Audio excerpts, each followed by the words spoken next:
Hey, everybody. Welcome to this episode of Think Business. Looking forward to talking with many things, but for the sake of our initial piece of our conversation, Stu Heinecke, author of How to Get a Meeting with Anyone.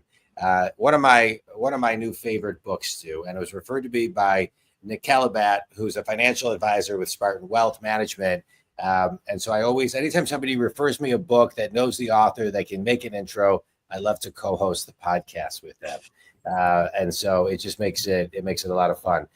You're a Wall Street Journal best-selling author. You're a cartoonist. You're a marketing expert, and you're really the pioneer of the concept contact marketing.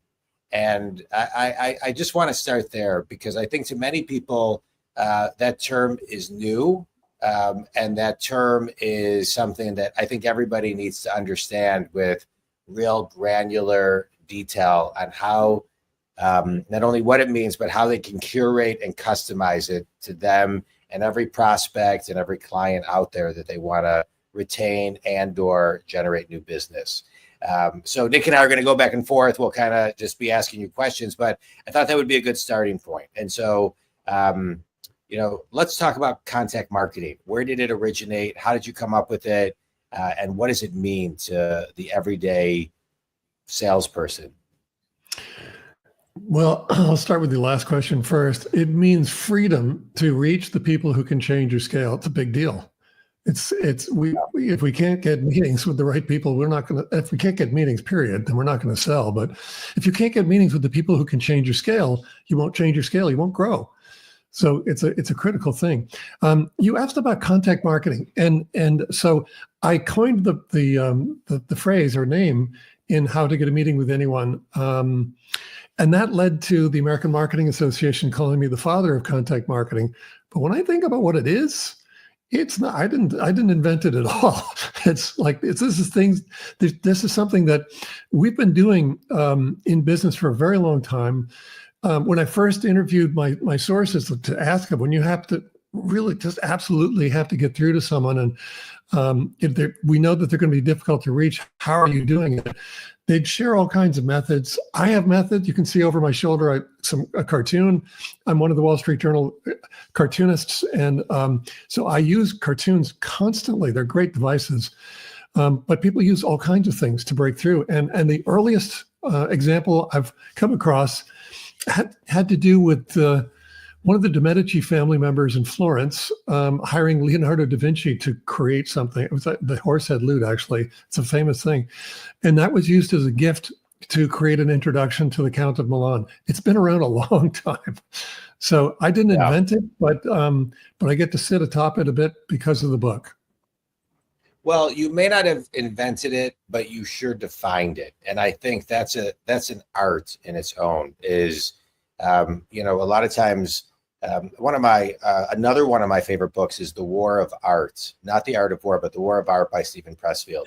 And in it, he defines the word resistance, right? Why we as human beings resist what we need to do most. And I think anytime somebody, specifically an author, can extract a feeling, an angst, something that's kind of on the tip of people's tongue, like you did, and put a definition behind it, that it just makes it so much more attainable when we can define it and work and reverse engineer and forecast. Yeah. And when I was using I'm going to go back to cartoons for a moment. You don't have to be a cartoonist to use contact marketing, but I use it all the time. And cartoons are a really natural. They're a natural element or a piece of contact marketing, because we know that from readership surveys that they're the best read and remembered parts of magazines and newspapers. That is cartoons. And if you think about the nature of humor, it's about truth being revealed in a twist. That's why when we hear something and we're laughing, or something happens, but when we're laughing, we find something funny, we can barely eke these words out because we're still trying to catch our breath. But it's always, oh my God, that's so true. That's so funny. They're the same thing. Truth and what's funny is the same. They're the same thing.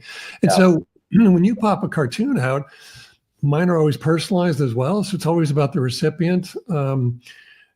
So it has to be well targeted. But when it is, my God, the effect is just magic. And so you end up with this reaction of, oh my God, who said this to me? This is incredible. I got to meet him. Or I mean, I love the way you think. We've got to meet. Yeah. And that's the kernel of all of it. It's just when you get that kind of reaction, then you're breaking through to people that you might not have broken through to otherwise, and you're breaking through in a way that they're just saying, I don't care what it is you're going to tell me, just tell me. I'm open. Yeah. I'm gonna let Nick ask the next question, but I just want to comment on that for a second. I'm a big believer as a business coach, just as a person, but as a business coach, I feel like execution is sandwiched between stillness and reflection. It's kind of a framework that you need, because you need to be still, you need to execute, and then you need to reflect. Sometimes that can be in a minute, sometimes it can take longer. But to your point, it takes a moment to stop and think what you can do for someone, for them to be able to say, I love the way you think. And sometimes it doesn't have to be big. It doesn't have to be flashy. It doesn't have to be expensive. It doesn't have to be over the top. You don't need to try harder than too hard. Sometimes it's right in front of you, and you just have to be clever and take time to think about it. Yeah. I love that. Yeah. And I would say that cartoons might be a little bit opposite of that definition, because this all happens instantly. You look at it, you want to read it. I mean, people love to read the cartoons, remember, so they're going to engage with it really, really quickly. It doesn't take much time to read it and understand it. You see the gag and you go, oh my God, that's great. So it's really, really fast. And at least with the cartoon, I would say with other kinds of contact devices as well. A lot of visual metaphors are the same way. There's a great story in the book about Dan Waldschmidt, who is a turnaround specialist, who he's looking for stories of missed earnings estimates. He finds probably the people you want to find, John, but people who are in trouble, who are, usually it's stories of missed earnings estimates. That's what he goes by. And they need his help. And there's no list of, well, there might be now with AI. I don't know. That might actually have been solved. But otherwise, there's no list of these people. You just got to find them. And then he has a sword made up, beautiful sword, full size. Fortunately, it's not sharpened, but it's a full size sword. And the CEO's name is engraved in the blade. And it comes in this beautiful wooden box with a handwritten note saying, hey, dear Nick, I noticed you lost. Business is war, and I noticed you lost a battle recently. I just wanted to let you know, if you ever need a few extra hands in battle, we've got your back. So that sword that's the definition. That is a visual definition of the ferocity that Dan proposes to bring to this turnaround challenge. And he gets 100% response rate to this campaign. And I started in direct mail, where we were told if you get a 1% response rate, that's about typical. That's not really true. There is no typical number, but that's what we were told. And also we were told 100% response rates are impossible. We've seen them go as high as 300%. So there's a pass along and then response. So anyway, we're looking for things that people just react to and they go, this is the coolest thing. And I want to give them, if I'm sending them something physical, and I like to do that because there's so much digital noise.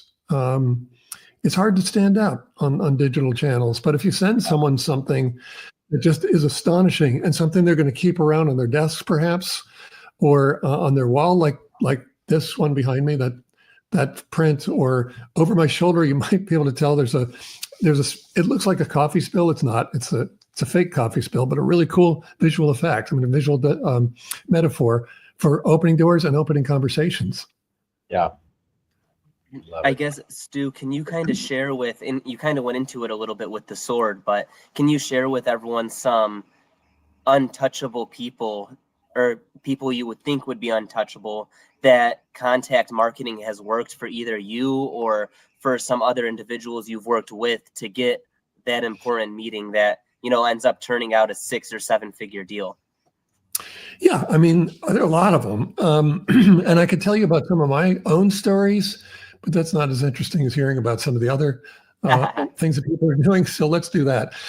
Okay, so, and I can't tell you who this was, but you'll infer it, you'll realize who it is. So there was a sales rep who was calling on, actually, if you've ever seen the movie, now from a long time ago, I guess, but Forrest Gump. Yeah, Forrest Gump. So he makes a reference to a certain fruit company, and that's the company we're talking about. And so he was calling on this fruit company's engineering department, which sounds really weird, but he was calling on the engineering department. He had a software solution that he wanted to sell, and they loved it. The engineers loved it. They said, "Okay, look, next step is you've got to bring this to, our purchasing department because, you know, we don't handle any budgets. They do." So he said, "Okay, great. Gosh, this is great. We've got a deal going." And then discovered that they would never return. They didn't talk to him at all. They'd shut him down. And so he thought, fine, I'm going to go around you. I'll go to the CEO. And if you got the reference of the fruit company, you know that the CEO was he was probably the most famous CEO at the time in the world. Not an easy guy to reach. And he discovered that because he started sending letters and faxes, called and left messages and of course sent emails and so on. Nothing was working. So finally one day this box shows up at the front counter. It's a plywood box with air holes punched into it and a handwritten note saying, "Dear," I can't say his name, but "Dear, I've been calling on your engineering department. They love my solution. They told me to talk to purchasing. They won't talk to me. So I've been trying everything I could think of to reach you and nothing's worked. So this is my final attempt." And I think that actually is if someone says this is my final attempt, you're more apt to listen. So anyway, he said in the note, "So if you would, inside the box is a pigeon. And on the pigeon's leg is a little capsule. And on the capsule is a little slip of paper. And if you'll take out that slip of paper and write the name of your favorite restaurant, a date and a time, put it back in the capsule and release the pigeon, I'll meet you there." And so I wouldn't be telling this story if the pigeon didn't come back. So the pigeon came back. There was a date and time and the name of a restaurant on the little slip of paper. They met and he walked out with a $250,000 deal. Now that's a big deal. That's a nice big deal, but that's not enough. Well, it is unusual to use a pigeon. That's cool. Love that story because of that. But it's not unusual in terms of outcomes for contact campaigns. I mean, it just depends on who you're reaching out to and how you can monetize it. But God, there are so many stories of things, just wild things that people have done to make changes occur in their professional or business lives. A lot of them. Is that enough? Or because I got lots of them. No, that's fascinating. I was going to actually ask you is, how do you tell someone, instead of just calling and sending emails, at what point do they get creative and send direct marketing? And how many pieces of direct marketing typically do people need to send before getting a response? Well, I prefer to do it right off the bat. If this is someone really important to me, we only get we've heard it over and over, but we only get one chance to make a first impression. Yeah, and so I want to make an impression that has people just saying, well, I told you before, but oh my God, who is this? And not just the person that I'm targeting, but if they happen to have an executive assistant, I want them drawn into it as well. I want them saying, oh my God, who is this? I know that my boss has got to meet this person. I'm going to make sure it happens. So I believe in doing it right away. And I also believe in a really crazy notion that this isn't always true and it doesn't always happen by a long shot, but I do believe that there is the possibility of creating 100% response rates as a matter of course. And so then that means that you send out one thing and maybe you're going to get the response you get. I don't know what it'll be. And maybe, I certainly don't want to be setting up the expectation that if you do this, you'll always get 100% response rate. You may never get 100% response rate. Everything has to be firing on all cylinders to make that happen. But I do believe that if you get, I don't know, maybe you got a 50% response rate the first time, I'm going to go after the rest of the other 50 if they fit my ICP, and now if they've also exhibited. Thank you, AI. So if they've exhibited trigger events and let's say buyer intent signals, I want all of them. And I think it's actually, I don't know. I think it's reasonable to say that's my goal. That's it. I'm not going to stop until I reach all of them. Some of them won't be clients. Some won't be good prospects after all. Maybe they have other contracts or whatever their situation is. Maybe they're leaving that business and going to a different one. I don't know, but I want to hear from all of them. And if they're under contract, I want to know when the contract's up, and then we can start working toward having a review when the time is right. But I don't want to wait until they've ignored me and then send something. So I have a couple questions on that. First of all, I love everything you're saying, Stu. I love your book. Again, I want to remind people what it's called: How to Get a Meeting with Anyone: The Untapped Selling Power of Contact Marketing, which you are the grandfather of that. To me, it should be mandatory reading, as should Atomic Habits and Think and Grow Rich. To me, this is Smart Brevity. This is a must-read book. But here's my question for you. I love everything you're talking about. I agree with everything you're sharing. Talk to the person who's listening, who's read the book, who's in the middle of reading the book, who wants to read the book, about the courage to do these things. I think that's sometimes where people get in their own way. They trip over themselves. There's an insecurity of like, oh, is it? By the way, I don't think this, but I think people think this. Is this going to be cheesy? Is this going to be perceived the wrong way? Is this going to, hurt my brand? Is this going to be too out of the box? And so everybody's own internal insecurities will begin to kick in. And so I'd love you to talk about A, courage, and B, really sitting back, like we talked before, a little bit on reflection and stillness, how taking time to look at, let's say I have 10 prospects, taking time to really come up with the clever thing per individual contact. So to me, everything in your book is very curated and very custom. The stories, what you're sharing today, very unique, etc. Yeah. So can you kind of talk all of that? I know I gave you like 17 questions, but can you kind of talk on all of that? Well, I'm going to take number 16 first. No.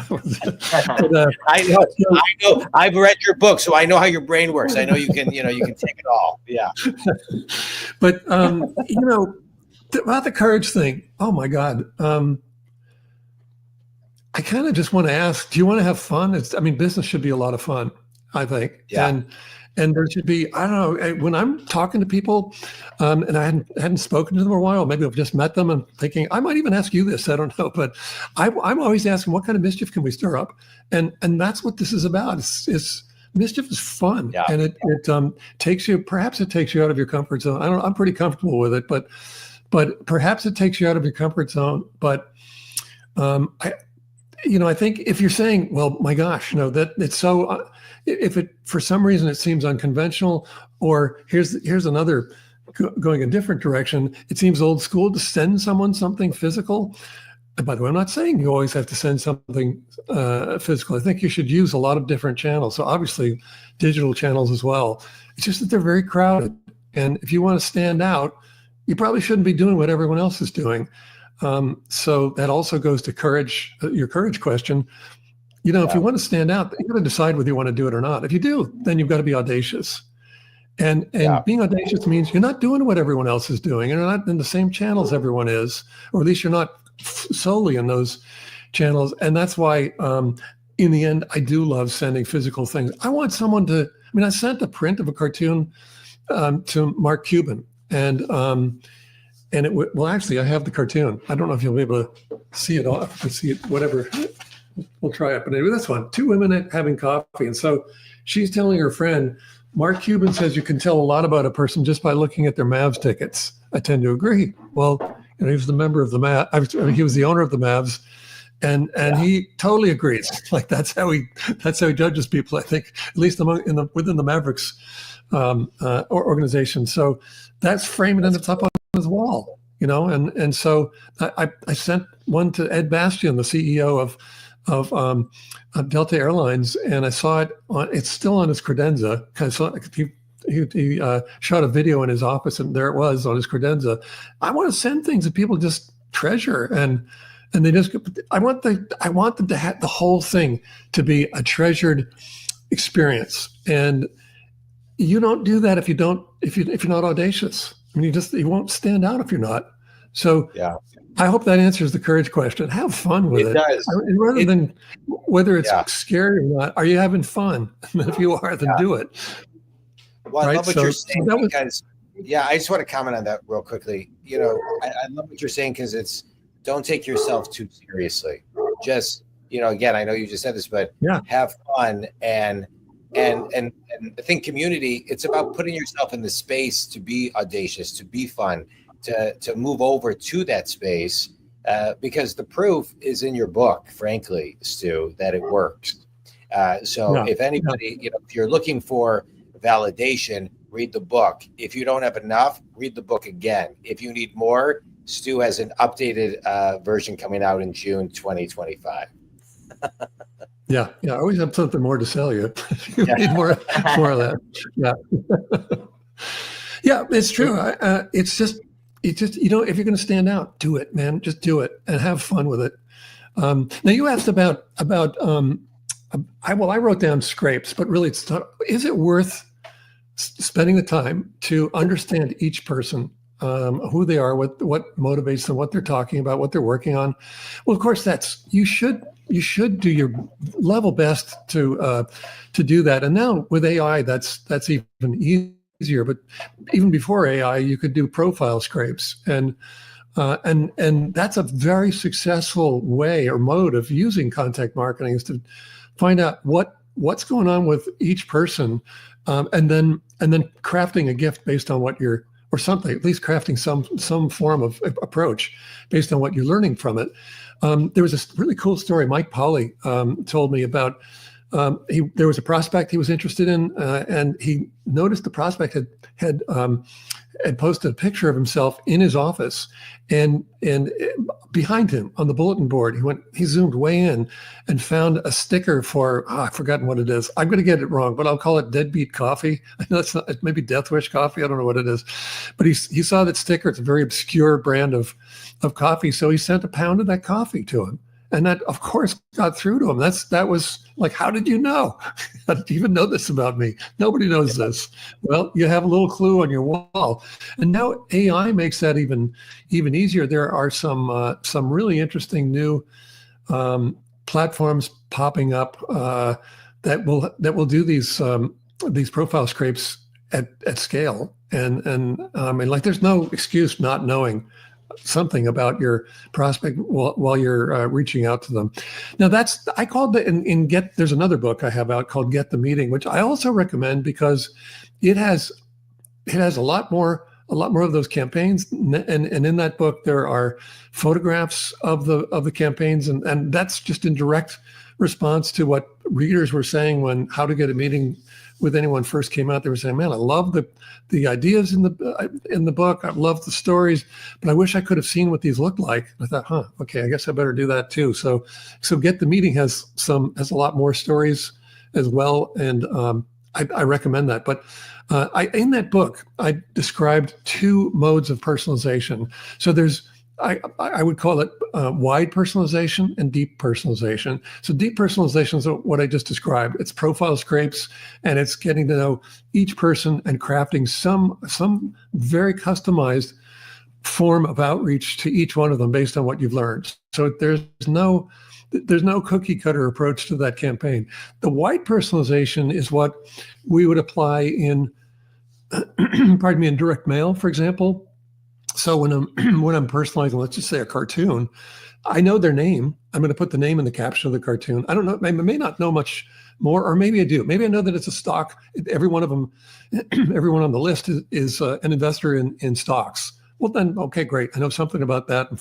If there's a cartoon depicting them really having a big win in the stock market, they're going to love that. And it's about them. Maybe it's other people complaining about them or something. You know, rivals are complaining that they're making the killing and we're not. I don't know what it would be, but I would know enough that the cartoon would land and they'd be going, wow, okay, that's cool. So both of these work, and they're just different, I don't know, let's say attributes to each one, or opportunities with each one. In deep personalization, it's very effective, but it's very time consuming, and there's nothing about it that is standardized. So every one of them is a new campaign. You won't know what to expect. With broad personalization or wide personalization, it's based on the test rollout model. So you test different cartoon, in my case, different cartoons, or whatever different versions of the outreach, and then based on the response you're getting, you can infer that you'll continue to have that kind of response if you roll it out to more people. And so you can end up with a very standardized, probably sounds like a dirty word as I'm saying it, but you can end up with something that you can use to predict basically what kind of response you're going to get each time. And that's a good thing too. They're both valid. They're both powerful. Interesting. Right. I feel like I told John, I like the Get the Meeting book more than How to Get a Meeting with Anyone, because it does show the examples. It's really cool to see. But I feel like you're almost the king of cold outreach, and a lot of people nowadays think cold calling, cold outreach is dead, you know, like, and by that they send a message to someone on LinkedIn and never get a response back. What do you have to say to people for how cold outreach should actually be done, and how to make cold outreach work and why it still works? Well, yeah. Oh my God. You mentioned LinkedIn. And so I'm going to start there, because we all get DMs from people that we don't know, and or connection requests that we don't know. You can look at what they do and you go, I think I'm going to get a pitch. Yeah. I haven't asked for this. I don't know the person. I don't know anything about them. It's a very steep hill for them to climb to make a pitch, and it fits. And in fact, well, you know, the term pitch slapping. So it's just not. It's not a nice thing. I don't think it's not a good use of your time to just randomly reach out to people you don't know and pitch them, you know, on a DM. I think in that medium, you have to earn the right to do that, or the privilege to do that. And if you step out of line, then people are just going to block you. They're going to ignore you. So that's one thing. But I just think otherwise, it's just. I mean, the whole definition of cold outreach is about reaching out to people you don't know, and you've got to find a way to, you know, you're going to interrupt them. You got to find a way to deliver value and intrigue quickly, and if you don't, they're going to just ignore you. They might block you, or they're whatever it is. I don't know. It depends on what medium we're talking about, but they're not going to respond to you. You're not going to get the response that you're looking for. So again, I think it's just about showing that you've. I was talking to someone yesterday, and they said, you know, it's about showing that you put the effort in, and that might be part of it. I don't think there's much effort on the part of the people who are just pitch slapping on LinkedIn. That it doesn't come across that way. But if you've done something, you know something about them, and like the coffee example that I gave a moment ago, then they're going to be saying, "Wow, it breaks through.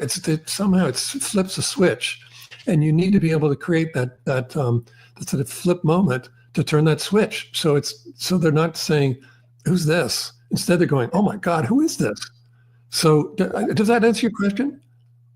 It does. It's like you said, the LinkedIn way is the more lazy way to, you know, just take your shots, but it's getting the attention in a different way. Yeah, I think so. I mean, it's still, I think it's it's pretty easy to connect with people on LinkedIn and to get their attention, but sending them a pitch is not the way to do it. I don't see it at all. I hate it when I get it. And when I accept, I'm an author, so I don't know who's reading the book. So it's not, I don't go by, oh, I know this person or I've heard of them or something. If they've read the book, I don't want to ignore them. So I am pretty liberal about accepting connection requests. But if they then go to a pitch, it's like, you just blew it. I don't even know you. So, and they'll say, especially if a lot of them they're automated. And so it just gets worse, because then you can tell all of the language is basically saying, I don't know anything about you, but I'm trying to pull you in anyway. I mean, I've automated this whole thing, and if you happen to come in, then I'll figure out who you are, I guess. And why would anyone want to spend time on that? You know what I'm talking about. When you get a DM, they say, well, it looks like we know a lot of people in common. Sure sign that we don't, or we don't know anything. Or it looks like you've got a really interesting background, and I'm thinking, this is all just, it's so generic. This is just generic copy, and they don't know anything. So, I mean, I tell you, but whenever someone writes to me and says, I read your book, I'm going, man, I owe this person something. You see, it's just knowing a little bit, even if you didn't read the book, I'm going to still feel like, man, thank you. Because authors love that. We're just, thank you for buying the book. I'm always thanking people. Yeah. So I want to go back and I want to talk about something that kind of, to me, is a through line of things. Your book, just kind of summarizing it, for the listener, contact marketing and cold calling, we're talking about the power of personalization and curating and customizing, creating those wow moments, taking the moments to be still, taking the moments to reflect, to have the client say, wow, I mean, I can't believe you thought of that. Just having that moment, using humor, using creativity, leveraging, just the gatekeepers, like you said, the assistant that answers the phone, you have to bring them in as well. We talked about a lot of different channels, how this can lead to a meeting. It makes, as you're talking, I want to go back though to the space of the start, right? For someone to really start and do this. And to me, it's also what you're talking about, reminding me of a TED Talk by Jeff Perkins, The Power of Wonder. I don't know if you've ever watched it.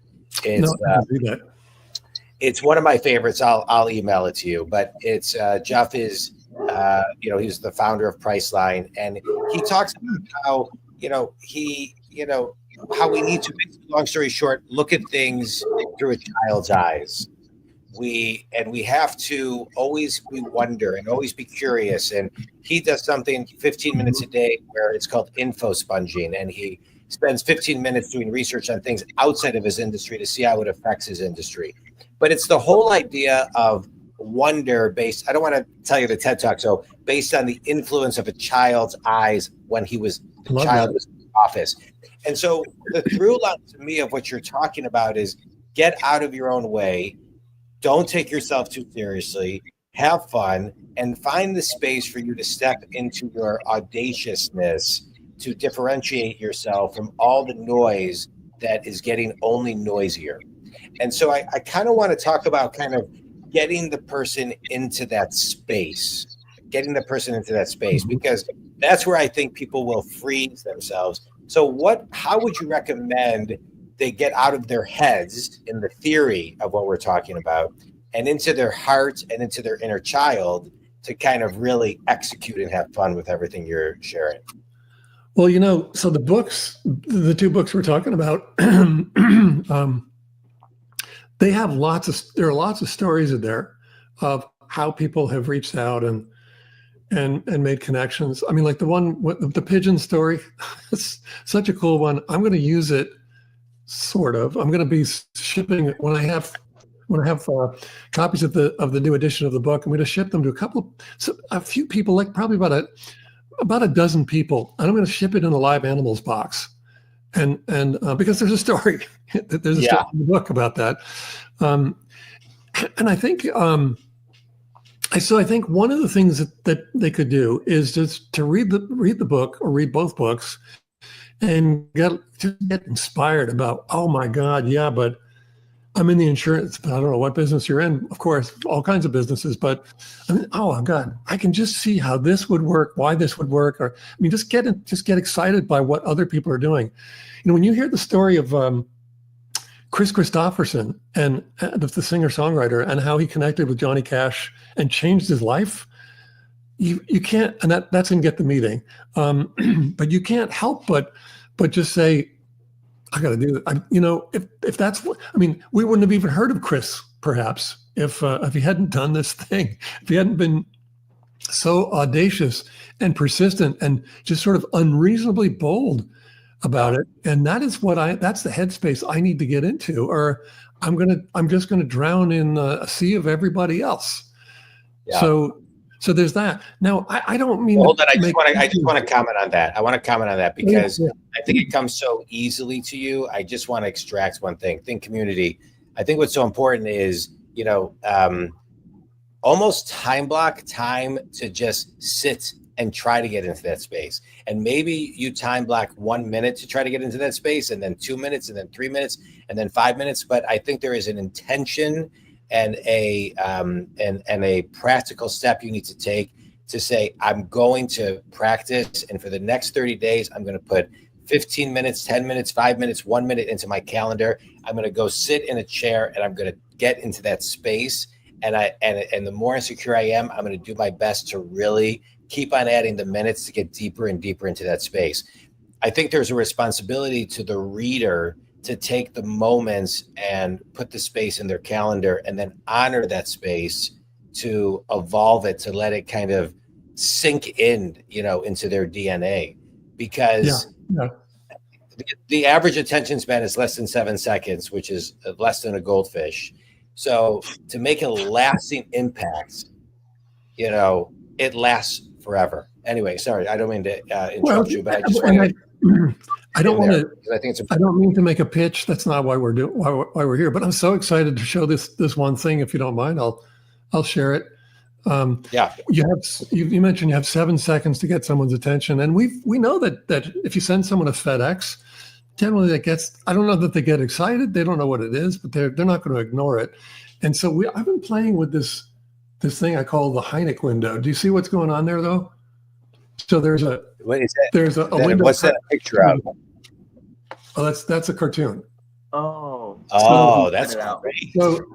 So you'll get the FedEx, and you see a crop of the cartoon. You don't know what it is, and then when you pull it out, it's a cartoon about you. And this one I've been messing up a lot, playing with it a little bit. But she's saying, "Roland, you're acting."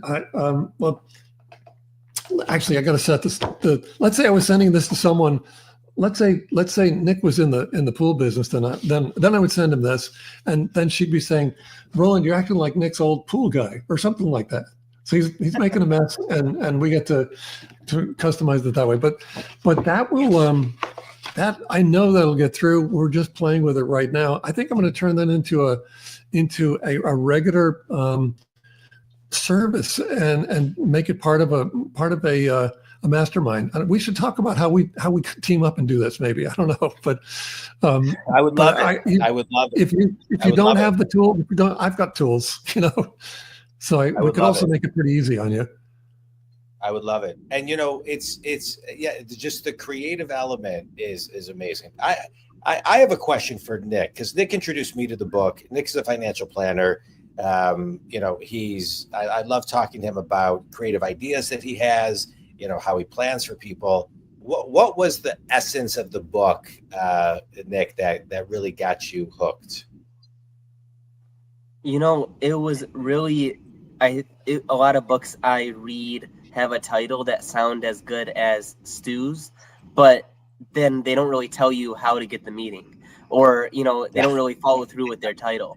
And as I was going through Stu's, if you ever read the book, you'll see he has like case study after case study after case study that shows you how everything has worked. And one of the really good examples is, like, I watched the movie Hitch maybe 3-4 months ago, and it's in his one of his books, Get the Meeting, of, you know, giving the walkie-talkie and, you know, getting the meeting. So it was really just the case studies and all the different ways showing you can get a meeting. Yeah.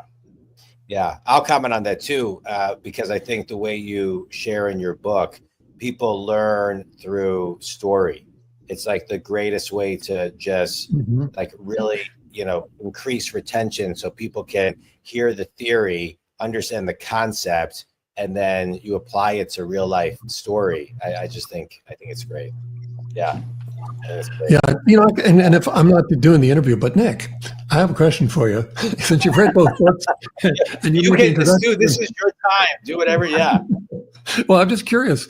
What have you used? Tell me. So have you used anything?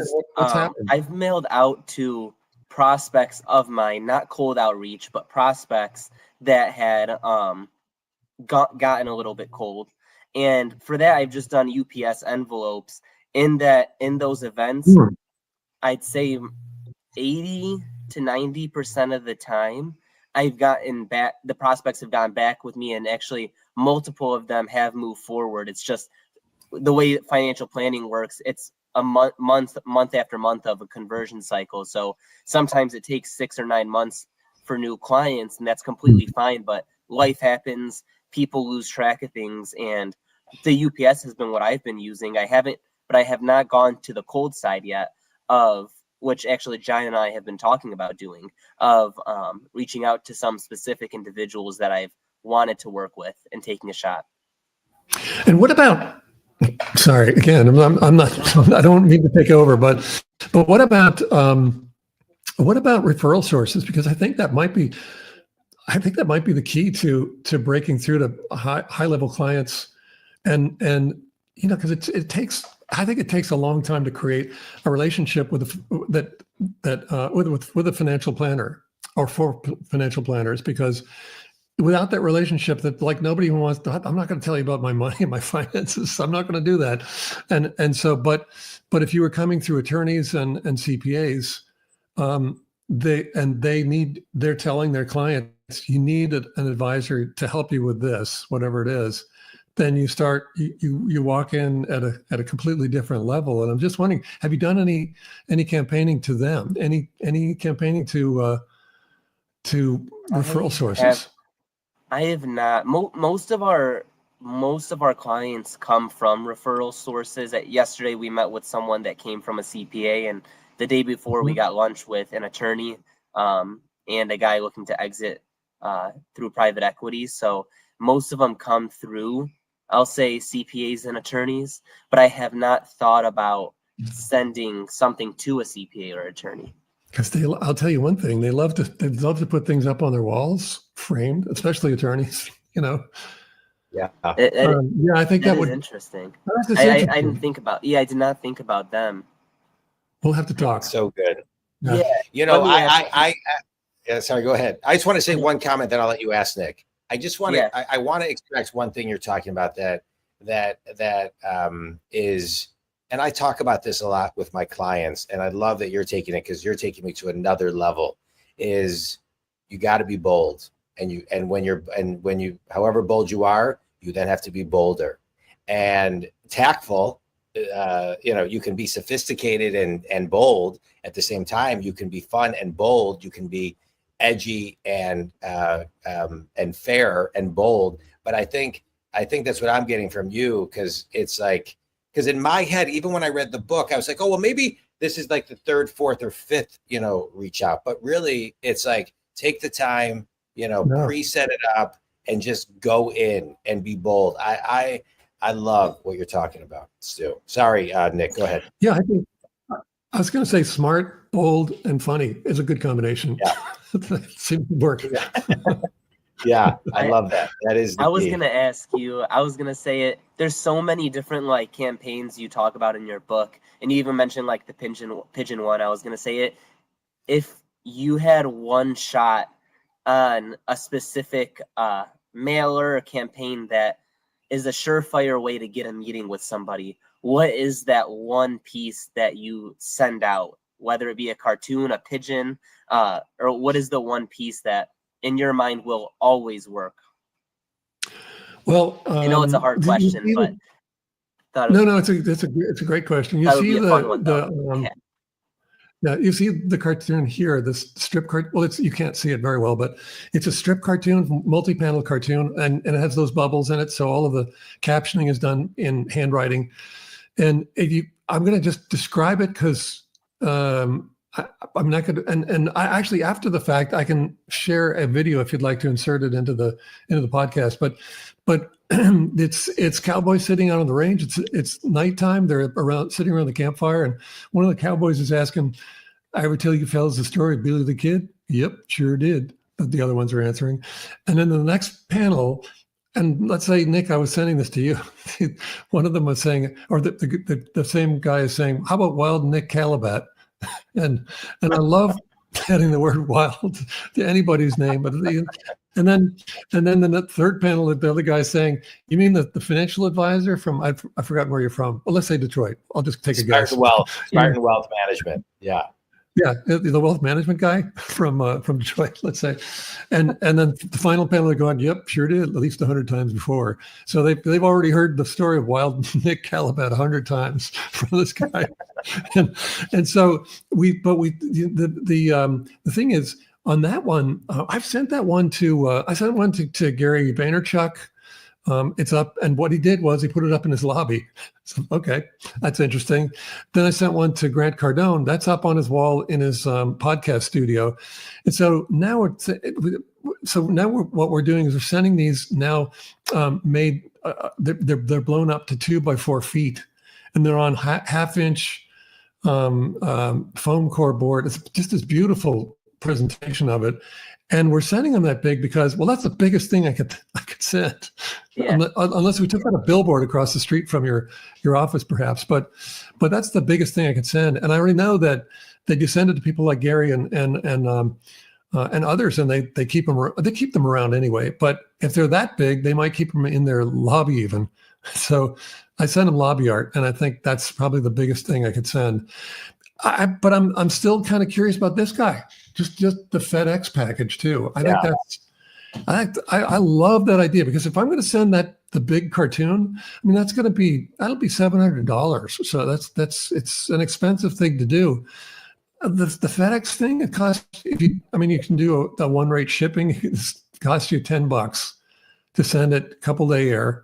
And it's a FedEx package. They're going to pay attention to it, but it's unlike other FedEx packages. So I don't know. I've got really big expectations for that, and it might be if it works, then it's a lot less expensive than some of the other things I've been doing. I don't know that you need to do things that are super expensive. I don't think that's really the point. This is what gets one's attention, and even I keep pointing to this coffee cup of the spilled coffee. Let me grab it real quick. So I just love this thing. It's a visual metaphor, and it's pretty cool. Yeah. It looks like something you might buy in a joke shop, but man, if you spill your coffee, you're not going to suck it up off the desk or the table. Yeah. It's gone. It's done. So it's a great metaphor for loss or risk mitigation or seepage or leakage, any of those things. The financial leakage, Nick. I mean, this would be a great thing for you, I think, and business leakage as well, John. So sending something like that's pretty cool, and they're not all that expensive. So, if you send it to them, they're going to put it on their desk. They're not going to throw it away, and then certainly not going to file it away. So it's going to sit on their desk, and it'll prompt 1,000 conversations every time someone walks in. Visits that office or visits the person's office. They're going to be saying, "Oh my God, you're caught." Oh, I see. Although it's so realistic, I think they follow. Did you spill your coffee? And they pick it up and show it. They have conversations. Well, where'd you get that? Well, this guy Nick sent it to me. I love it. Stu, I love everything you're talking about. I could talk to you for hours and hours and hours. We'll have to have you back. I know we're focusing today on how to get a meeting with anybody and a little bit of get the meeting. I want to be respectful of your time, but this was outstanding. I want to do a quick speed round before we end.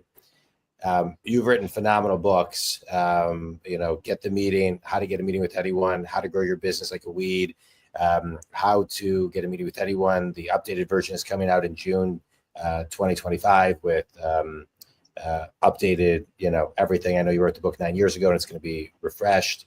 So I'm excited to read that one as well. What's a book that's had a big impact on you? Not of my own. Yes. You're saying, yeah. Not of your own. There are a lot of them. I was incredibly honored to have J. Conrad Levinson write the foreword to the original How to Get a Meeting with Anyone. So I don't know if people know who he is anymore, but he was the author of all of the guerrilla marketing books.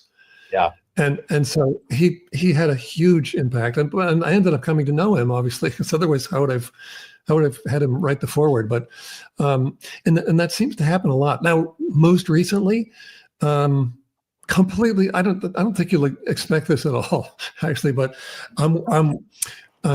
I'm working on my next book. It's called the working title is Crescendo Life, or the Crescendo Plan. But it's about living a life that keeps going up, keeps hitting new highs.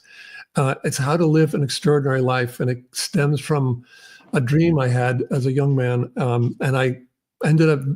I don't want to put all the detail into it, but I ended up visiting myself, but much like when I'm 70.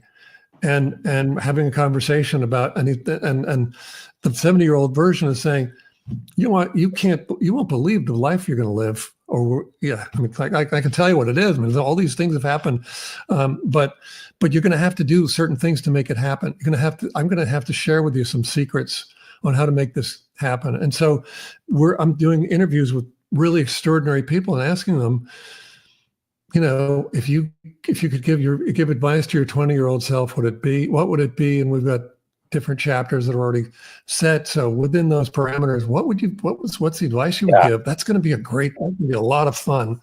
I can't wait to hear just to go through the interviews and hear what the sources have to say. I think that's going to be a blast.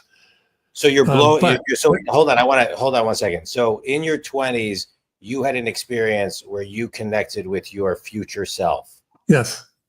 So, so do you, I mean, this is maybe for another conversation and maybe a little bit more metaphysical. So do you believe in parallel universes? I don't know. I believe, okay. I guess what I'm saying, I want to say though, I think that's very real. I just want to say like more to life than we can see. And it's just so much more amazing than we realize. Yeah. I write a letter almost daily from my future self. So I'll so I will especially I'll give you a quick example. Like I had two, I'm a business coach, but I do a lot of speaking and training and, things of that nature.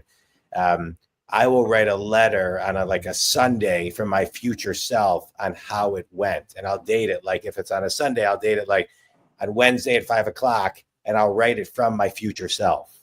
Nice. So I can kind of get into that space. So that'll be a fun other talk we'll have to have. I think I'm going to have to interview you. I'm a big believer. There's I do hemisync meditation through Monroe Institute. If you're familiar with Monroe Institute? No, I'm not. Okay, so you should check it out. So Robert Monroe created a NeuroBeats hemisync where the FBI, I think, actually patented it. And they use it, the CIA or FBI, I can't remember, use the Monroe Institute NeuroBeats, like hemisync beats, to do remote viewing. Oh, and so it takes you to just another realm. Check out Monroe Institute. I can talk to you more about it. Yeah. But it takes you to another place in time. We'll talk about that. But I find that cool. I find that fascinating. When I was 18 years old, I was at 18 or 20. I was at a Billy Joel Elton John concert, and I had a moment like that, where my future self kind of told me what was on my path. So we'll talk more about that. That's a great experience. That's a very powerful experience, isn't it? Yeah, I was going to say that, but I think one of the things that's showing up that will be showing up in the book is hyper fitness. You were asking about books, and so I'm going to grab something real quick. I'm wondering if you've ever seen. I don't know if you can see this very well, but Dr. Jeffrey Life. I don't know him. Mastering the Life Plan. Yeah. So he's one of the people I've interviewed for the new book. And if you look at him real closely, he has this old guy's head, but he's otherwise totally jacked. He's like, I don't know, a 30-year-old bodybuilder. And that's my inspiration. I didn't realize it until recently because I've been seeing his pictures. He's in ads and so on. And I'm thinking that's what I want to do when I turn 70 in June. I want to be in bodybuilder shape. I've been working on it since 90. That'll be a long time. 3 years ago or 2 years ago. And so hyper fitness is part of it. And you were asking about books and that one and that author. I tend to actually connect with the authors as well. Yeah. And so there are a bunch of them though. They're great books coming up in sales and so on, from Anthony Areno and Jeb Blount and so on. But there are a lot of them that are really, really interesting reads. Yeah. I love it. I guess another question that I had was, what is the best piece of wisdom that you've ever received from anyone?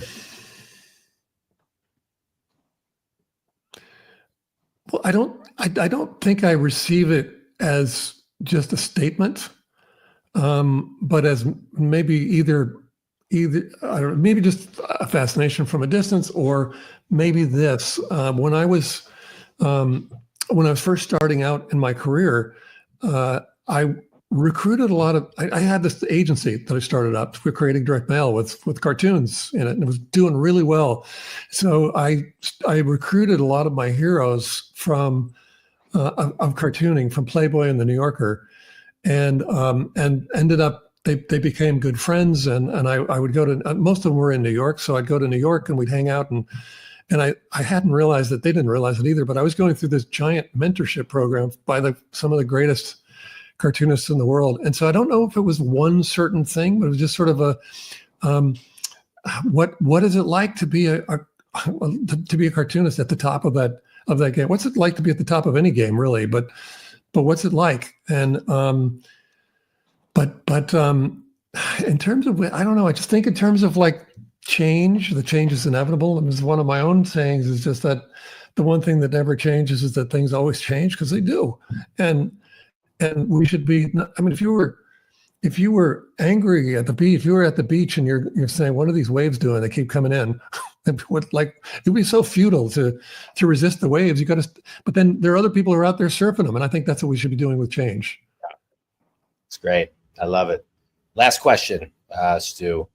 One way everybody starting right now who's listening can be smarter, bolder. Well, funner is not a word, or more fun. More. Man, mischief comes to mind. But an adventure comes to mind. I think we're at our best when we're on an adventure. Yeah. So I would say this. I would say go out and do something that scares the shit out of you. Just go do it. And so I'll just, as my own example was, I thought jumping out of an airplane would be the scariest thing I could think of doing. And so going and doing it was one of the most exciting things I've ever done. I've done a lot of exciting things, but that was one of the most exciting things I've ever done. And it was, you land on the ground and you go, man, I can do anything. So it's that, go scare yourself somehow. And if you can't think of how, then just go skydiving, because that'll definitely do it for you. Yeah. Nick, I'm going to close in a minute, but any closing thoughts, Nick? I just think that it's, once you open the book and start reading and learning Stu's ideas, you'll get hooked on the way that attorneys have gotten meetings with prospects, the way that people have gotten meetings with Fortune 500 CEOs, really anyone across the board. And I just think that's what really drew our attention to Stu. Yeah. Stu, I interview a lot of authors on this podcast. I've been doing this for over 7 years.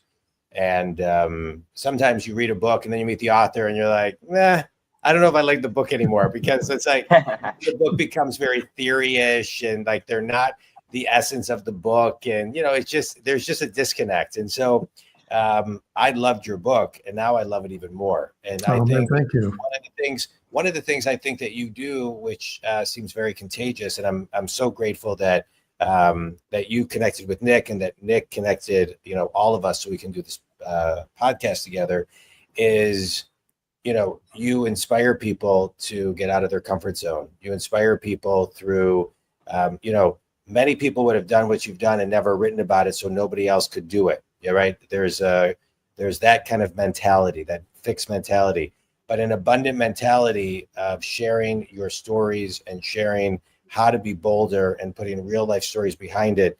That is soul work. And so I'm very, very grateful for it, because it,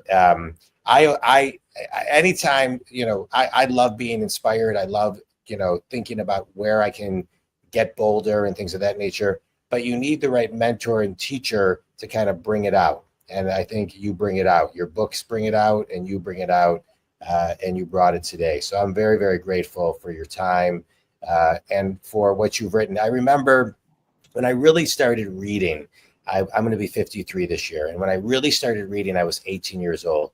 And I remember thinking and having a conversation with a buddy of mine and saying, God, for $9 or $5, you get somebody's lifetime experience to get you further ahead in life. And I think that's what your book does. To me, your book to me is one of the greats of all time. Should be mandatory reading, to the likes of The Richest Man in Babylon, Think and Grow Rich, Atomic Habits, Smart Brevity. It's great. Think Community. We must, as we grow our business, especially in times like today, things are only getting busier, things are only getting noisier, and attention spans are going the wrong direction. We must do things to separate ourselves if we want to grow our business, scale our business, and at the end of the day, just have more fun. There's this line of where you have fun and then you kind of become an adult, and then you start taking business too seriously. And I think what you've also infused is kind of like that Peter Pan, be a kid when you're thinking about some of this stuff. Think Community, I encourage all of you to kind of step into the space where, how Stu talked about, you can be more audacious, you can be a little bit bolder, get out of your comfort zone and do something that scares you. Stu, any last thoughts? Well, first of all, I just want to say it's an honor to have the effect that you just described. If I'm helping people by, and it is sort of mentorship at a distance. If you write the book and someone reads the book, you're mentoring them. And I've heard from people from all over the world, and it's the most incredibly ingratiating thing. It's an incredible experience to do that for everyone around the world. So thank you for that honor. And also your very, very kind words about the book. It has been getting some really, really interesting statements made about it and reviews about it. One SalesDaily, which I think is a newsletter, SalesDaily called it the #1 sales book ever written on prospecting. And I'm just thinking, wow, that's crazy. That's crazy. But also it's sort of a unimaginable honor, but there it is. Good. So thank you so much for getting to share the story with your audience. Yeah, you deserve it. Think Community, you can buy all of Stu's books on Amazon.com. How to get a meeting with anybody, get the meeting. And I had it on my screen, but as you were talking, I ordered the book that you just recommended. And what's the name of how to grow your business like a weed? How to grow your business like a weed. Thank you. Yeah. You can buy those all on Amazon.com. If you want to chat with me, you can reach me at jondwoskin.com. I want to thank Nick Kallabat, SpartanWealth.com, Spartan Wealth Management, for picking up the book, however you got it, calling you, introducing us, getting me the book. It's been great. So thanks for co-hosting, Nick, and setting this up. And Stu, you're great. Appreciate every word. Thanks so much. Thank you so much. Thanks, guys.